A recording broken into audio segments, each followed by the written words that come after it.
All right, you ready for this? We've got some pretty intense stuff to get through today. We've got some frontline reporting and military analysis from the Russia-Ukraine conflict. Oh, and some early commentary on Trump's return. You know, what it could mean for, well, everything. Yeah, it's a lot. So should we just jump right in? Yeah, let's get into it. What really strikes me is the ground level perspective. We've got this conversation, a Russian journalist talking with his father. Okay. And the father is, well, he's a military expert, and they really bring home what's happening on the ground. All right, so let's break this down. They start talking about Velika Novosilka, where it sounds like Ukrainian troops they're not doing great. It sounds like they're about to be completely surrounded. Yeah, and that's where the father's expertise comes in. He makes this point. Yeah. That full encirclements, I mean, those used to be like the classic move, right? Right, but yeah. now they're not as common as they used to be. Wait, really? Why is it harder to surround an enemy now? I mean, we have so much more technology now than we used to. That's the reason why. It's the technology, especially drones. They've changed everything. Even if you only partially surround an enemy, Okay. if you have drones constantly watching, and then you can strike supply lines from the air. Oh, wow. It's incredibly effective. So like they gave that example, right? The Kurakov pocket. They said before the drones were there, something like 57 supply trucks were getting through every day. Yeah, 57. Can you imagine all those supplies? Yeah. And then you cut that off. You're under constant threat. You start running out of everything, ammo, food, medical supplies. Right. I mean, how long can you hold out? Morale's got to... It completely breaks down. Yeah. But there is a downside. All this drone stuff, it isn't cheap. You know, they were saying as defenses get better, you need more and more drones to take out a single target. Oh, wow. Yeah. It's like an arms race, but like within the war itself. Yeah. And this is where things get really interesting. They point out that the unexpected winner in all this is China. China? What? How are they winning? Well, think about it. China is the main supplier for the parts that you need to build these drones. For both sides. Oh, yeah. Russia and Ukraine both. Think about what that means. Yeah, it's like they have this huge influence over the war without actually, being involved. Exactly. And it raises so many questions. Like, could they just, I don't know, cut off supplies to one side and just completely change things? Yeah. Or maybe they're thinking longer term, Maybe they're profiting from all this. I mean, who knows? It's wild. And then on top of all this, you have Trump back in the White House. His inauguration speech, he was pretty quiet about the whole Ukraine thing. Yeah, but later on, remember that social media message, the one to Putin. Oh, yeah, that was classic Trump. Yeah, very public, very assertive. I mean, some people would say maybe even a little provocative. Yeah, not exactly what you'd call subtle diplomacy. No, not at all. And there are some experts who think, that kind of public stuff, it might not be so helpful, could actually make it harder to, find a peaceful solution. Yeah. And then there was that whole Iron Dome idea for the U.S. That kind of came out of nowhere. Yeah, so he wants to build this massive missile defense system, kind of like what Israel uses, but obviously way bigger. I mean, would that even work? The U.S. is huge compared to Israel. Yeah, that is a good point. And the Iron Dome, I mean, even the one in Israel, it's mostly good for those, short-range rockets, mortars, that kind of thing. Okay. Not the really big stuff, the intercontinental ballistic missiles, the kind that Russia or China could use. So it wouldn't really protect us from a major attack?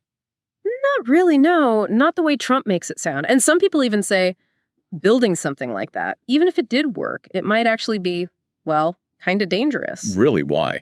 I think a strong defense would make other countries think twice about attacking. Maybe, but it could also make, whoever's in charge, it might make them feel overconfident, think they can take more risks, maybe even, launch a first strike, think they're protected. Oh, so it's like a false sense of security. Exactly. And that can lead to, miscalculations, bad decisions. Okay, so let me get this straight. Yeah. We have this crazy situation on the ground in Ukraine. All this new technology, drones changing the whole game. And then you have China maybe pulling strings behind the scenes. And then on top of all that, Trump's back. And nobody knows what he's going to do. You got it. And it gets even crazier. We go further into this conversation and the father, the military expert, starts talking about AI. artificial intelligence. Hmm. He says it's going to be the next big thing. In the war. Oh, yeah. Especially in countering drones and building even more advanced defenses. Wow, everyone's talking about AI these days. Like it's the solution to everything. Yeah, and it does have a lot of potential, autonomous weapons, cyber warfare, stuff we haven't even thought of yet, probably. Right. But there's a big catch. Okay. AI is different. It's not like a regular weapon. You can't really test it out, in a safe environment. So you don't really know how it's going to work until you actually use it in a real war. That's pretty scary. Yeah, if something goes wrong. I mean, those are high stakes. Incredibly high. Like an AI miscalculation, that could start a war, one that nobody can control. Okay, well, this is a lot. This is some heavy stuff, it sounds like. Yeah. Things could get really bad. Yeah, it's not looking good. And we're not even done yet. This source material, there's a lot more to go through. Okay, well, lead the way. Let's keep going. All right, so next, there's this part where they start talking about Trump's administration, all the infighting, all the chaos. Oh, boy. Yeah, and the journalist's father, he starts talking about General Mark Milley. The former chairman of the Joint Chiefs? Yeah, that's him. Trump fired him, remember? And, well, the father, he seems to have a lot of respect for Milley. Okay. He talks about how Milley was always very cautious, how he really wanted to avoid a direct conflict with Russia. Yeah. And Milley didn't think Ukraine could really win a decisive victory. He was pretty outspoken about that, actually. Yeah. And it's interesting, right? Because Milley's warnings, they're kind of the opposite of what Trump's been saying. All that talk about winning and dominating. Right. It's pretty worrying, to be honest. And then the father brings up this other thing, completely different, but still kind of connected. You remember that Russian tanker that got seized in the Baltic Sea? On the Estonia? Yeah, that one. He uses that whole incident as an example to talk about international law, maritime law specifically. Oh, okay. Yeah, he says the seizure was completely illegal. And he's worried that if things like that keep happening, things could escalate very quickly. That makes sense. And the father, he even connects that back to Trump. You know how Trump has this habit of just ignoring the rules, international norms, protocols, all that stuff. Right. So, okay, we've covered a lot here. We've gone from like literal trenches in Ukraine to the White House to the Baltic Sea. It's a lot. Mm-hmm. And it sounds like things are, well, they're not good. Yeah, it's not good. I think the main takeaway here is this sense of dread. The journalist's father, he's a military expert. He's seen a lot. Yeah. And he's really worried about where all of this is headed. Yeah. Okay. Well, there's a lot to think about here. I feel like we're just, scratching the surface. We are. This is just the beginning. We have so much more to go through. Okay. Well, I guess let's keep digging. All right. So the next part of the conversation, they start talking about something that, well, it's kind of surprising. They start talking about World War I. World War I? Yeah. The journalist's father, he thinks there are some really scary parallels between what happened back then and what's happening now. Oh, okay. I'm intrigued. Let's hear it. All right. So remember all this talk about how technology is changing war, drones, AI, all that. He thinks something similar was happening back then, but with different technologies, obviously, like, machine guns. And he says that back then, a lot of military leaders, they didn't really get it. They kept using the same old tactics, even though they didn't work anymore. Oh, wow. Yeah. And he's worried that the same thing could happen now. With all this new technology, it's like we're playing a whole new game. But are we using the right rules? I see what you mean. Okay. So what does he think we should be doing differently? Well, he's not exactly giving out a step-by-step plan, but he does keep coming back to this one idea, adaptation. He says, if we want to avoid making the same mistakes as they did back in World War I, we have to be willing to change, to adapt to this new reality. That makes sense. Yeah, he even compares it to like evolution. He says the species that survive aren't always the strongest or the fastest. Right. They're the ones who are best at adapting to change. Okay, so we have to adapt. But what does that actually look like, in terms of like actual policy, actual strategy? That's the million-dollar question, right? And to be honest, I don't think anyone has all the answers yet. But he does give a few hints. He talks about the need to be more flexible, to avoid getting stuck in old ways of thinking. Okay. He also stresses the importance of, really understanding these new technologies, and not just how to use them, but also how they could be used against us. Yeah, that's crucial. Yeah, and he talks a lot about the need for better communication, between different countries, between different branches of the military, even between different experts within those branches.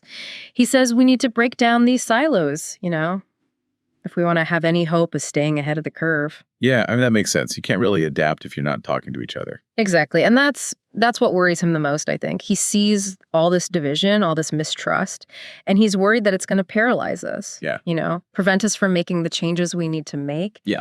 It's not a very optimistic outlook, I know. It's not, no. But it's important to hear. I mean, it's better to be aware of the dangers than to just, bury our heads in the sand. Absolutely. And who knows, maybe by talking about these things, by raising awareness, we can actually start to make a difference. Okay, so lots to think about here. This whole idea of adaptation, it's really powerful. It is. And it's not just about military strategy. It's about, how we approach everything. The world is changing fast. And if we want to survive, if we want to thrive, we have to change with it. That's a great point. Okay. Well, I'm definitely feeling a little more, I don't know, maybe a little more hopeful now. Good. Because the next part of the conversation, they get into some really dark stuff. They start talking about, the possibility of a nuclear war. Oh, okay. Yeah. So buckle up. It's about to get intense. All right, let's do it. Bring it on. And, as we go further into this, it's not just about Ukraine. I mean, they're worried about the big picture. Could this get bigger? Could this pull in other countries? So they're thinking this could turn into like a world war. Yeah. I mean, they see what's happening now and they see echoes of the past, like World War I. Wow. World War I. Okay, so what are they seeing? What are the similarities? Well, they talk about, that assassination. Back in 1914, Archduke Franz Ferdinand.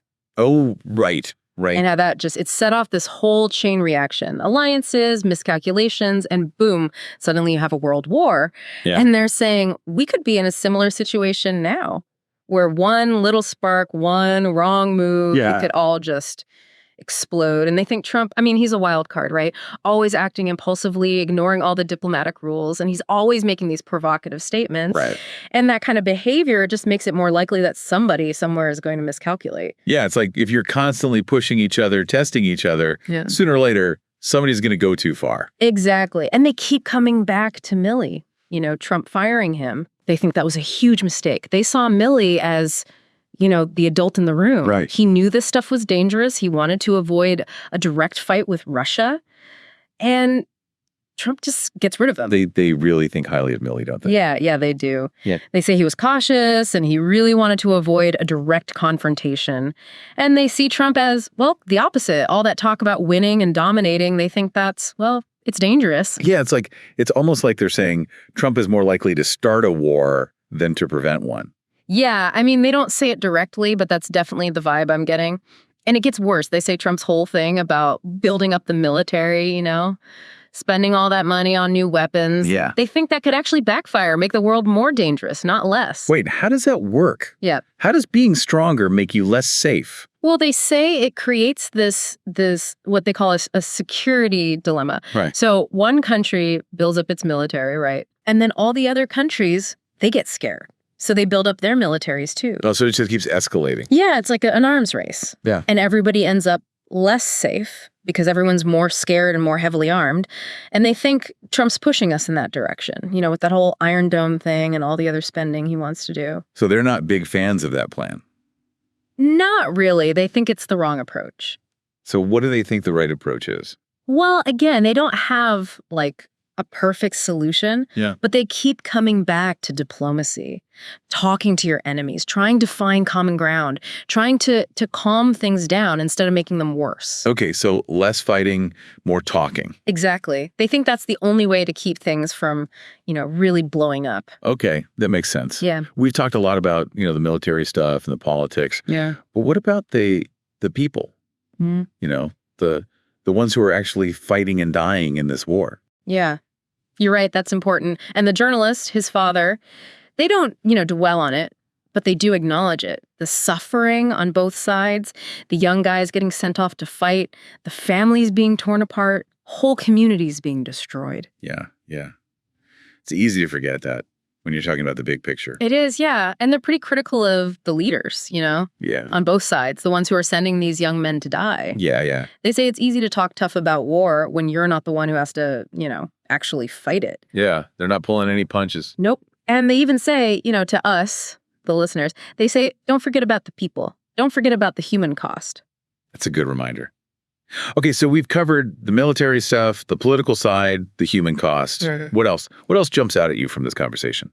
I think it's the way they talk about how this war is changing the world, Mhm. especially the relationship between the U.S. and its allies. Oh, okay.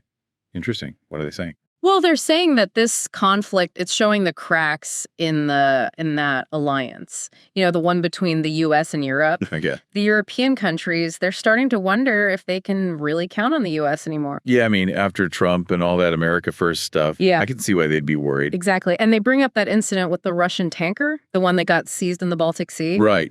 They see that as a sign that the European countries, they're starting to do their own thing. They're not waiting for the U.S. to lead anymore. Oh, so they're saying this war could actually, shift the balance of power in the world. Yeah, they think the U.S. might be losing its grip, and that could lead to a much more unstable world. Okay, wow. We've gone from a small town in Ukraine to the White House to the whole global system. This is big. It is, yeah. And I think what they're saying is we need to pay attention. This stuff is complicated, it's messy, but it's important. Okay, I'm definitely paying attention now. Good. Because this is just the beginning. There's a lot more to unpack here. All right, well, I'm ready. Let's keep going. What else do they talk about? So we're getting into, kind of a scary part of the conversation now. They start talking about, what happens if this war really escalates? Okay, yeah. Things are already pretty bad. Right, and they start talking of nuclear weapons. Oh, wow. Okay, so, they think this could actually go nuclear. Yeah, I mean, they don't say it's definitely going to happen, Yeah. but they're worried about it. They say, look, if things keep escalating, if one side starts to feel like they're losing, they might be tempted to use them. As a last resort. Yeah, exactly. And they talk about how even a small-scale nuclear attack, it would be devastating, obviously, but it could also trigger, a much bigger response. Right. And then it could just spiral out of control. Nobody wants that. No, nobody. Okay, so what do they think we should be doing to prevent that from happening? Well, they say the first step is, just acknowledging the danger. Don't pretend it's not there. And they say, we need to be having these conversations, difficult conversations about the risks and about, what we're willing to do to avoid them. Okay. And they talk about the need for clear communication between, the U.S. and Russia, making sure there are no misunderstandings, no miscalculations. And they also talk about the importance of de-escalation, finding ways to reduce the tensions. So less saber rattling, more diplomacy. Yeah, exactly. And they're not just talking about, the big players. They say every country, every leader has a role to play here.